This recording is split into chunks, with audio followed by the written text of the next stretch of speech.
안녕하세요 여러분, 메모리TV의 쌤킴입니다.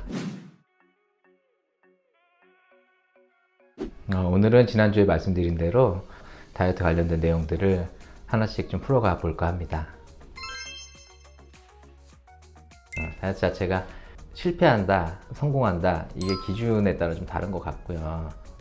내가 목표 체중이 어디였냐에 따라서 결과치를 다르게 볼 수 있는데, 사실 의사들이 보는 다이어트를 해서 몇 킬로를 뺐냐가 아니라, 그래서 앞으로 어떤 몸으로 계속 지낼 수 있을 거냐에 대한 접근이거든요. 근데 이제 그거를 계속 제가 고수하면서 그런 사람 인체 개조 프로젝트처럼 정말 건강하게 바뀌어서 가보자, 이렇게 얘기를 몇 년 동안 환자들하고 많이 했었는데 좀 잘 받아들여지지 않는 것 같아요.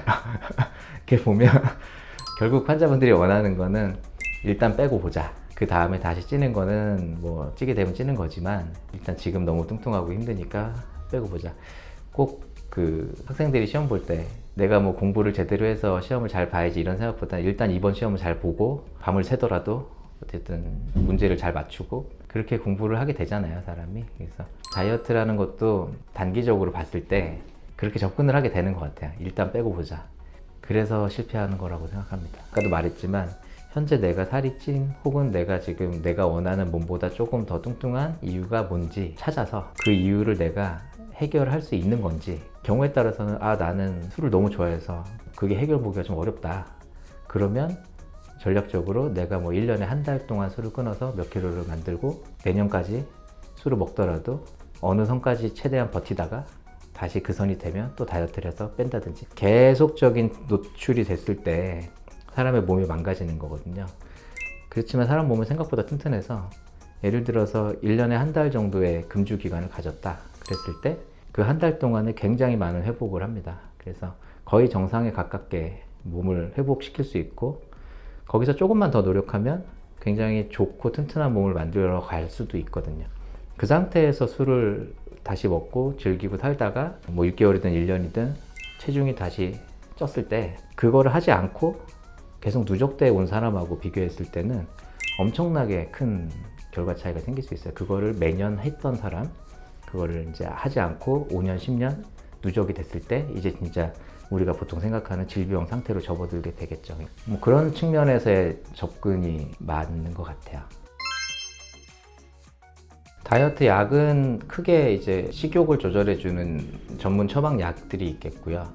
그 외에 지방 대사를 촉진한다든지 살 빼는데 좀 도움을 줄 수 있는, 혹은 뭐 기타 등등 뭐 단백질 보충제도 보조제가 될 수 있겠고, 영양제도 보조제가 될 수 있겠죠. 그래서 건강기능식품들이 다수 포진하고 있는데요. 일단은 약 같은 경우는 우리가 이제 음식 중독이라는 얘기를 많이 하는 것처럼 특정 음식이라든지 혹은 특정 상황에서 내가 음식을 참기가 너무 힘들다, 뭐 쉽게 비교하면 담배 피우는 분들에게 담배 끊으세요 이렇게 얘기를 했을 때 의지로 내가 담배를 끊을 수 있을 확률이 가능하지만 굉장히 낮죠. 근데 보조제를 사용했을 때 그런 성공률을 좀 높여줄 수는 있습니다. 마찬가지로 식욕억제제 같은 경우도 제한된 범위 내에서 전문의약품이고 의사랑 상의를 하기 때문에 환자 상태에 맞춰서 그 사람의 욕구를 줄여줄 수 있는 방법을 사용하면 살을 빼는데 좀 도움이 될 수는 있고요.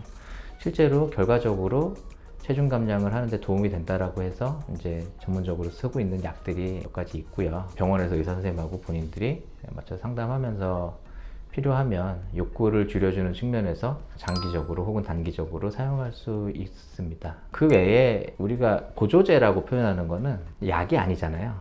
우리가 이제 효과나 부작용이 어느 정도 확정되고 교과서적으로 의사가 사용할 수 있고 그렇습니다 라고 말하는 것들은 이제 약품으로 등록이 되고, 보조제는 이제 도움이 될 수 있겠다라고 얘기는 했지만 그게 어느 정도의 효과가 있을지, 혹은 뭐 사람에 따라서 좀 안 맞을 수도 있잖아요. 단지 우리가 식약처에서 등록된 보통 건강보조제 식품들은 이게 그냥 일반적으로 유통을 해도 큰 문제는 없겠다 라고 생각해서 보통 이제 나온다고 생각을 하죠, 저희가. 그러니까 그걸 먹어서 크게 나한테 뭐 손해볼 거는 없겠다, 다만 효과적인 면에서 너무 큰 기대를 할 거는 아니다. 그걸 잘 사용했을 때 어느 정도 도움을 받을 수도 있겠지만, 사실 메이저가 될 것 같았으면 약으로 등재가 됐겠죠. 이제 다이어트에서 제일 중요한 게 1번은 제가 생각하기에는 규칙성. 가장 효과적인 다이어트 어떤 전략 중에 하나가 다이어트 일기예요. 그러니까 내가 다이어트 하는 것들을 기록한다. 그건 결국은 이제 어느 정도의 식단의 틀을 정해놓고 식단의 틀에 맞춰서 내가 생활을 하겠다. 그거를 실제로 하고 있는지 안 하고 있는지 정확히 알 수가 없으니까 그거를 기록해서 내가 의도치 않은 거를 먹게 되면 얼마나 먹었는지 이런 것들 이런 것들을 기록하면서 이제 가는 거죠. 식단에서 좋은 음식들이 너무 많고 나쁜 음식도 너무 많은데요. 뭘 먹을 것이냐를 결정할 때는 제일 중요한 게 규칙적으로 내가 그 음식을 먹을 수 있는 거냐. 예를 들어서 나는 뭐 밥은 별로 싫어해. 차라리 과일이 좋아. 라고 할 때 그러면 규칙적으로 과일을 언제 얼만큼의 양을 어떻게 먹을 거다라는 거를 이제 정해놓고 먹는 거랑 그냥 그때그때 입맛에 맞는 과일을 사서 있으면 먹고 없으면 안 먹고 이렇게 되는 거랑은 다르다는 거죠. 이제. 사실 중요한 거는 뭘 먹느냐도 물론 중요하지만 얼마나 계획적으로 접근할 거냐, 그리고 일정한 시간에 일정한 양의 우리가 보통 말하는 필수 영양소, 탄수화물, 단백질, 지방, 기타 이제 미네랄, 비타민 뭐 이런 것들이 잘 어우러져서 적정한 식단이 구성된 상태로 음식이 들어가느냐의 문제거든요. 그러니까 일반인들이 어떤 요리 연구가가 아니고 집에 막 여러 가지 재료를 갖고 있고 이렇지 않은 일반인들의 경우에 사실 다이어트를 제대로 식단을 짜서 하려면 정말 일주일에 3번은 장을 봐야 될 거예요. 계속 마트에 가서 계속 신선식품을 사고 계속 어떤 요리를 계속 연구하고, 그래서 그렇게 하는 게 과연 가능한가? 개인적으로는 좀 단순한 식단을 추구하는 편이고요.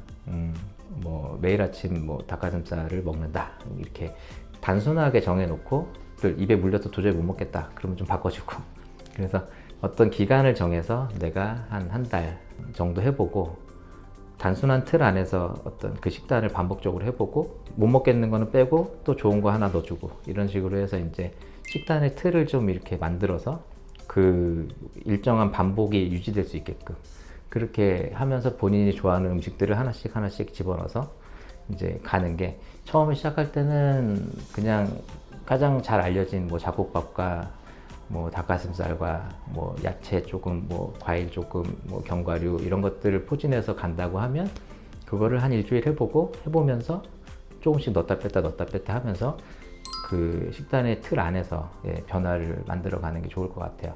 제일 중요한 거는 일정한 시간에 일정한 양을 먹는다. 처음에 한번 계산을 해놓고 나면 계산된 양에서 조금씩 가감하는 거는 별로 안 어렵거든요. 이게 이제 계산을 해놓지 않은 상태에서 내가 하루에 밥을 반 공기를 먹어야 되는지 한 공기를 먹어야 되는지 두 공기를 먹을지 이런 것들은 본인이 몇 킬로 뺄 건지 혹은 전략적인 부분이죠. 기간, 속도 이런 거와 내가 하는 운동량이라든지 여러 가지 이제 본인의 생활 패턴하고 관련이 많아요. 활동량이 많은 사람이라면 적게 탄수화물을 먹으면 뇌에서 계속 신호를 보내야 무기력감을 만들고 일을 하기 힘들게 만들고 그런 것 때문에 실패하는 경우도 되게 많아요. 이게 사람이 계속 불안해지고 이거 뭐 내가 이렇게 하다가 잘못되는 게 아닌가 그런 생각도 들 수 있고요. 그래서 다이어트를 계획할 때 일단 제일 기본적으로 필요한 에너지 구성을 따져서 탄수화물, 지방, 단백질, 그 다음에 비타민, 미네랄, 그 다음에 물 이런 것들을 필수 영양소의 어떤 기본적인 틀을 정해 놓고 그리고 거기서 이제 넣다 뺐다 하는 가감하는 방식으로 진행하는 게 제일 현실적일 것 같습니다. 최근에 다이어트의 어떤 흐름 중에 큰 주제 중에 하나가 간헐적 단식인데요. 간헐적 단식이라는 게 몸에 있는 인슐린이라는 호르몬을 쉬게 해주는 개념이에요. 그래서 내가 하루에 10시간을 먹고 14시간을 먹지 않겠다. 혹은 일주일에 한 번 정도를 그렇게 공복을 하는 시간을 좀 갖겠다. 결국 그 시간이 주는 의미는 그 시간 동안에 인슐린 분비를 떨어뜨리겠다 라는 의미거든요. 결국 최근에 계속 문제가 되는 건 인슐린이라는 호르몬이 체내에서 일정한 시간 동안만 나와야 되는데 계속 깔려 있는 바람에 이제 인슐린의 말을 잘 안 듣게 되는 상태로 간다. 인슐린이라는 거는 이제 세포나 이런 세포 속으로 당분을 집어 넣어주는 세포를 먹여주는 호르몬인데 문제는 이 인슐린이 나오면 지방 분해를 막아버리고 세포 속으로 당분을 집어넣어주고 이런 역할을 하는데, 사실 비만으로 오시는 분들의 상당수가 인슐린이 잘 안 듣는 상태인 경우가 많아요. 그래서 체내에 당분도 높고 인슐린도 높은데 실제로 그 당분이 세포 속으로 들어가지는 못하니까, 그러니까 근데 몸은 계속 배가 고픈데 실제로 혈당은 높아져 있고 인슐린도 높아져 있고, 그런 이제 피로 상태가 계속 지속되고 있는 거죠. 피해야 할 음식이라든지 다이어트 할 때 좋지 않다라고 말하는 거는 거기서 생각을 하면 될 것 같아요. 그래서 인슐린을 좀 급격히 높일 수 있는 음식들, 혹은 인슐린을 지속적으로 좀 높게 만들어 놓는 상황을 계속 좀 만들면 다이어트가 잘 될 수가 없습니다. 그래서 최근에 계속 개념이 인슐린 휴식기를 주자. 그래서 뭐 탄수화물을 줄이고, 지방은 이제 인슐린을 건드리지 않기 때문에 이제 뭐 요새는 저탄고지해서 탄수화물 줄이고, 뭐 지방이나 단백질 위주의 식품을 먹어라. 이렇게 단백질도 인슐린 자극하긴 하는데 이제 탄수화물이 가장 강력하고요. 그 중에서 이제 단순당분, 설탕이라든지 뭐 과당이라든지 그런 음식들이 제일 다이어트에는 안 좋죠. 일반적으로 제일 흔하게 보통 보면 저희 직원들하고 밥을 먹으면 밥 먹고 나서 콜라를 한 잔씩 한다거나 이제 그런 것들이 상당히 별 생각 없이 그냥 한 잔씩 먹게 되는데, 그런 이제 음료수에 들어있는 과당들이 액상과당이라고 하는데 이제 굉장히 당분을 많이 높이는 역할을 하기 때문에 내가 실제로 먹은 거에 비해서 그런 인슐린 자극을 많이 하는 거죠. 그래서 그런 음식들을 중간중간에 이제 자꾸 먹게 되면 절대로 살이 빠지지 않습니다. 그래서 이제 그런 부분들을 좀 조심해야 될 것 같아요. 다이어트를 할 때 제일 제가 많이 얘기하는 것 중에 하나가 안 좋은 거를 먹지 마세요가 아니라 좋은 걸 드세요거든요. 내가 내일부터 다이어트를 할 거야, 혹은 다음 주부터 다이어트를 할 거야 라고 했을 때 현실적으로는 먹고 싶은 음식을 쭉 나열해 놓고 그 중에 먹어도 되는 거, 내가 먹었을 때 나한테 도움이 될 수 있는, 다이어트에 도움이 될 수 있는 음식을 정해 놓는 게 먼저 중요한 것 같아요. 아까 식단을 짤 때도 말씀드렸지만, 이런 음식들로 먹으면 구성하면 좋겠다.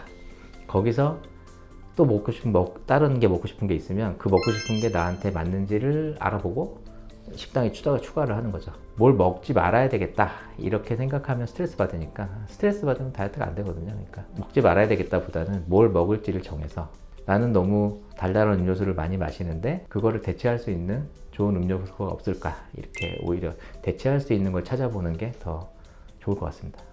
오늘은 다이어트를 시작함에 있어서 제가 생각하기에는 다이어트를 염두에 두고 있다면 제일 중요한 게 시작이에요. 그래서 시작함에 있어서 어떤 생각을 가지고 시작하는 게 좋을지에 대해서 좀 두서없이 얘기를 해봤습니다. 제일 중요한 거는 규칙성을 만들어야 된다. 자기 생활 속에서의 하루에 일정한 시간 동안에 에너지 섭취가 이루어지고 열량 섭취가 이루어지고 또 일정한 시간 동안에 휴식이 이루어질 수 있게끔 시간에 대한 규칙성과, 그리고 먹는 식단에 대한 규칙성, 그리고 먹는 식단의 범위를 정하는 것, 종류를 정하는 것, 그런 것들이 제일 기본적으로 선행돼야 되는 부분이고요.